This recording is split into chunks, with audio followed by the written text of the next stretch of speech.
نماز عصر کے بعد صرف 1 منٹ کی یہ تسبیح آج ہر تقدیر کو بدل دے گی۔ پھر اللہ سے جو بھی مانگو گے مل کے رہے گا، انشاءاللہ ہر خواہش تمہاری پوری ہو جائے گی، کیونکہ یہ عمل، یہ تسبیح عصر کے نماز کے بعد کی ہے۔ اس لیے عصر کی نماز کے بعد کا وقت اتنا قیمتی ہے، اگر کسی بندے کو پتہ چل جائے، ہمارے اکثر بزرگ یہ کہا کرتے تھے، اگر کسی کو پتہ چل جائے کہ یہ وقت کتنا قیمتی ہے تو لوگ ساری زندگی اس وقت کو ضائع نہ کریں۔ دیکھیے، آج باقی وقتوں کی طرح، باقی دن کی طرح ہم یہ عصر کے بعد کا وقت بھی سستی میں، غفلت میں گزار دیتے ہیں۔ اگر ابھی تک آپ اپنی منزل نہیں پا سکے، اپنی حاجت نہیں پوری کروا سکے، اپنے مقصد میں کامیاب نہیں ہو سکے، تو پھر یہ آپ کے پاس بڑا اہم ترین موقع ہے کہ نماز عصر ادا کریں۔ اس کے بعد آپ یہ چند کلمات کی تسبیح ادا کریں۔ یہ چند منٹوں کی تسبیح ہے، جیسے جیسے بندہ پڑھتا جاتا ہے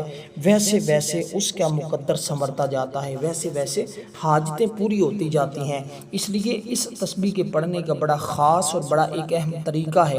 آپ نے اس طریقے کے مطابق اس تسبیح کو پڑھنا ہے۔ دیکھیں، اللہ تعالیٰ کو کائنات کے ذرے ذرے کا علم ہے، وہ ہر چیز کو جاننے والا ہے۔ ازل تا ابد ہر چیز اس کے علم کے احاطہ میں ہے، گویا وہ ہر چیز، چھوٹی بڑی چیز کی ابتدا سے انتہا تک ہر چیز کو جانتا ہے۔ اس لحاظ سے جن بچوں کے بارے میں مسئلہ ہے، جو بے اولادی کا مسئلہ ہے، جن کو قرضے کا مسئلہ ہے، جن کا قرضہ نہیں اتر رہا، علم باطنی اور کشف کا حصول ہو جاتا ہے اس کے ذریعے۔ حاجت اتنی جلدی پوری ہوتی ہے کہ بندہ دیکھ کر حیران رہ جاتا ہے۔ اس لیے دوستو، ہر کوئی شخص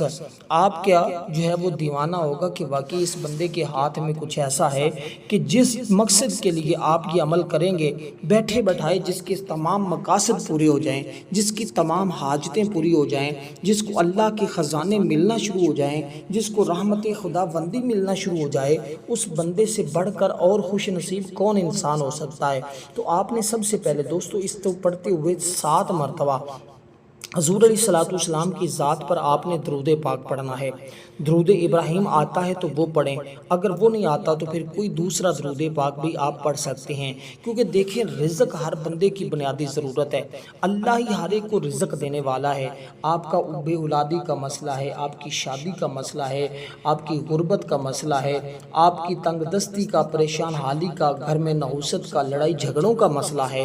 دنیا کا کوئی مسئلہ ہے، آپ کے دشمن بہت زیادہ ہیں جو بار بار آپ کو پریشان کرتے ہیں، بار بار آپ کو دکھ دیتے ہیں، بار بار تکلیف دیتے ہیں، جان لیوا دشمن ہے۔ اللہ کے فضل اور اس کی رحمت کے ذریعے اس عمل کے آگے کوئی تمہارا دشمن ٹک نہیں سکے گا، کیونکہ اللہ ہی ہر ایک کو رزق دینے والا۔ اس کے پڑھنے سے اللہ تمہارے لیے راحت اور رحمت کے دروازے کھول دیتا ہے، ہر قسم کی تکلیفوں کو دور کر دیتا ہے، مفلسی دور ہوتی ہے، ہر قسم کی فتح اور نصرت کے راستے ہموار ہوتے ہیں۔ اور اس عمل کی بدولت اس کو جب پڑھتا ہے تو دن بدن اس کے مال و دولت میں اضافہ ہوتا چلا جاتا ہے۔ عمل صرف آپ نے 1 دن کرنا ہے، لیکن نماز عصر کے بعد الصلاۃ، یعنی کہ آپ کو پتہ ہے نماز عصر کی اہمیت اور فضیلت حدیث مبارکہ میں بار بار آئی ہے۔ اللہ تعالیٰ نے قرآن کے اندر بھی اس وقت کی اہمیت کا ذکر کیا ہے کہ یہ وقت بڑا قیمتی اور بڑا اہم وقت ہوتا ہے۔ اس لیے ہمیں چاہیے ہم اس وقت کو اپنے لیے غنیمت سمجھیں اور ہرگز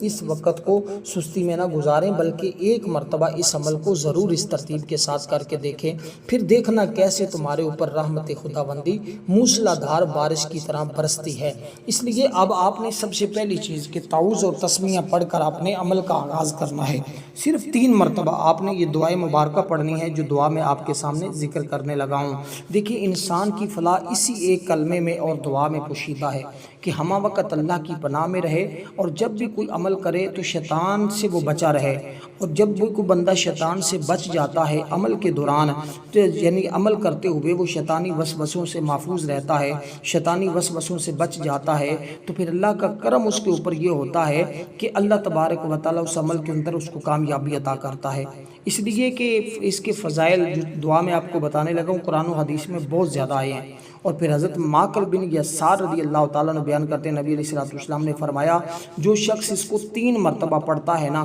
اور اللہ تبارک و تعالیٰ اس کے ساتھ وہ سورۃ حشر کی آخری آیتیں جو ہیں ان کو بھی 3 بار پڑھتا ہے، آخری 3 آیات کو پڑھتا ہے، اللہ تعالیٰ 70,000 فرشتے اس بندے کے لیے مقرر فرما دیتا ہے۔ جو شام کو پڑھتا ہے اس کے ساتھ بھی یہی معاملہ، جو دن کو پڑھتا ہے اس کے ساتھ بھی، اور جو اس کو پڑھتا ہے اللہ تعالیٰ اگر اس دن مر جائے تو شہیدوں میں مرے گا، شہیدوں میں اٹھایا جائے گا، اور جو اس کو پڑھے گا اللہ تعالیٰ اس کو اتنا اعلیٰ مرتبہ اور مقام عطا کرے گا کہ شاید اس میں نے اس جیسا مرتبہ اور مقام نہ دیکھا ہو۔ تو اب آپ نے اس ترتیب کے ساتھ جیسے میں نے کہا ہے اس طرح آپ نے عمل کا آغاز کرنا ہے۔ درود پاک پڑھنے سے بھی پہلے 3 بار یہ دعائے مبارکہ پڑھنی ہے، اس کے بعد 1 مرتبہ بسم اللہ پڑھ کر پھر آپ نے درود پاک پڑھنا ہے۔ اس ترتیب کے ساتھ عمل کا آغاز ہوا، یعنی آپ پڑھیں گے اعوذ باللہ من الشیطان الرجیم، اعوذ باللہ من الشیطان الرجیم، اعوذ باللہ من الشیطان الرجیم، اس کے بعد 1 مرتبہ پڑھیں گے بسم اللہ الرحمن الرحیم، اور اس کے بعد نیت کریں گے یا اللہ میری فلاں حاجت ہے، فلاں میرا مقصد ہے، تو اس عمل کی بدولت،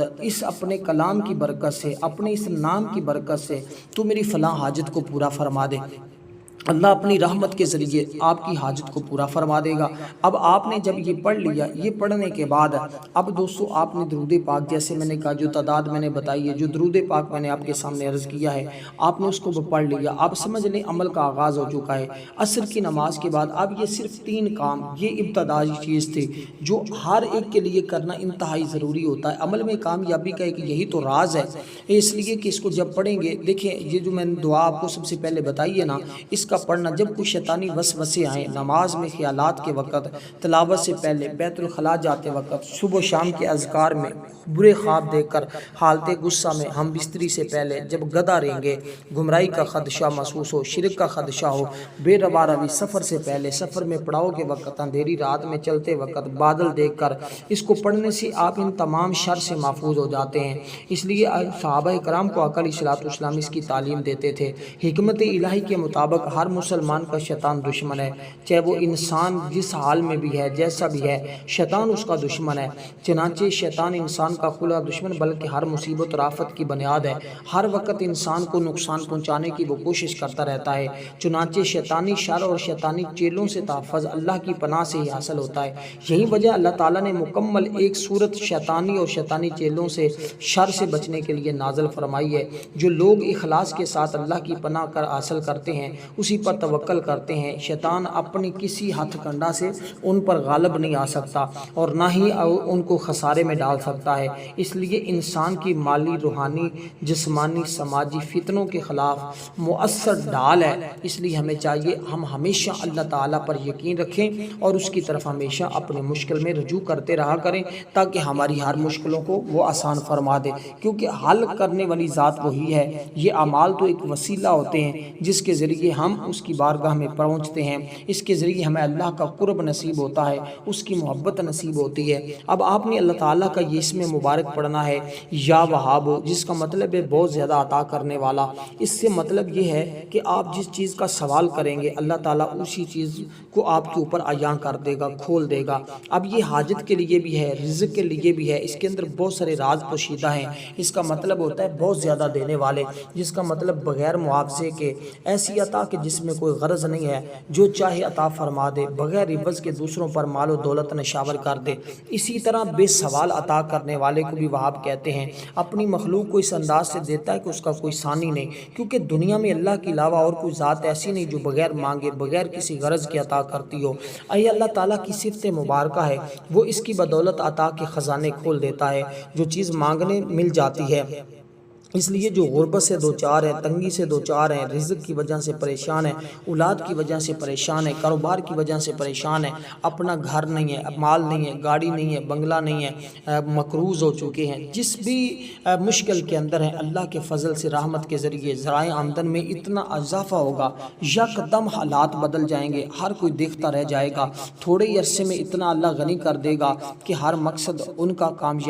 کامیاب ہو جائے گا، ہر مقصد میں کامیابی مل مل جائے گی۔ شادی کے لیے پیسے نہیں ہیں، لڑکی ہے لڑکا ہے کوئی بھی ہے، اس لیے کسی کے پاس اچھا رشتہ نہیں آ رہا، بندش لگی، رکاوٹیں لگی، اللہ اس کی برکت سے سب رکاوٹوں کو ختم فرما دے گا۔ اب یہ اس میں مبارک آپ نے 100 بار پڑھنا ہے۔ اس کے بعد قرآن مجید کی یہ عظیم سورہ مبارکہ کو پڑھنا ہوگا جس کے ذریعے اللہ کی خاص غیبی مدد آتی ہے، اور جو اس وقت نازل ہوئی جب آقا پریشان تھے۔ حضور جب پریشان تھے تو اللہ نے ان کی پریشانی کو دور کرنے کے لیے، اور جب یہ سورہ مبارکہ نازل ہوئی تو میرے آقا مسکرائے، میرے آقا خوش ہوئے۔ اس لیے آج جو شخص بھی اس کی تلاوت کرتا ہے اللہ تعالیٰ اس بندے کو خوشیاں عطا فرماتا ہے، اللہ اس بندے کو غموں سے نجات عطا کر دیتا ہے، ہر قسم کی تکلیف دینے والی چیز کو دور فرما کر راحت اور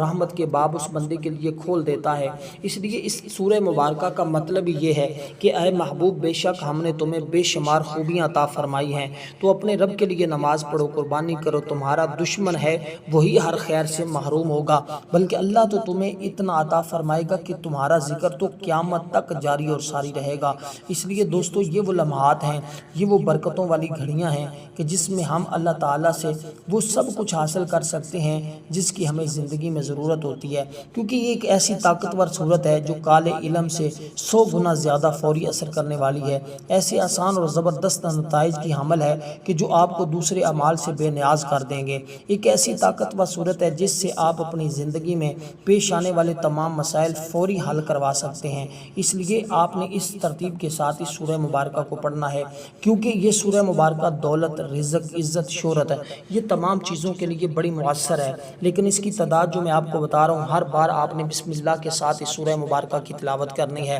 کوئی انسان اپنے اوپر پریشانی اور مشکل سے انکار نہیں کر سکتا، یہ دنیا مصیبتوں اور پریشانیوں اور غموں کا گھر ہے۔ بعض لوگ اولاد کی نافرمانی کی وجہ سے پریشان ہیں، تو بعض خواتین اپنے خامند کی بے روا روی کے متعلق غمگین رہتی ہیں، کچھ لوگ مال و اسباب کے ختم ہونے پر غم میں رہتے ہیں، تو بعض لوگوں کو اولاد نہ ہونے کا غم ستائے رہتا ہے۔ اگر انسان چاہتا ہے غم و الم اور پریشانیوں سے فوری طور پر نجات حاصل کرے، اور اس کو چاہیے کہ سخت سے سخت پریشانیاں آ چکی ہیں جو ختم ہونے کا نام نہیں لیتی، تو اس سورہ مبارکہ کو بسم اللہ الرحمن الرحیم کے ساتھ آنکھیں بند کر کے جو پریشانی مصیبت ہے اس کو اپنے ذہن میں لا کر اس کو پڑھتے جانا ہے، انشاءاللہ مقصد میں کامیابی ملتی جائے گی۔ اب یہ سورہ مبارکہ سورۃ کوثر ہے۔ بسم اللہ الرحمن الرحیم، انا اعطیناک الکوثر فصل لربک وانحر ان شانئک ھو الابتر۔ یہ یوں سمجھے یہ آپ کا دوسرا کام ہے، اس کے بعد تیسرا کام آپ کو بتاؤں گا، بس عمل مکمل ہو جائے گا۔ اب یہ سورہ مبارکہ کے بارے میں تو ہر شخص جانتا ہے نا،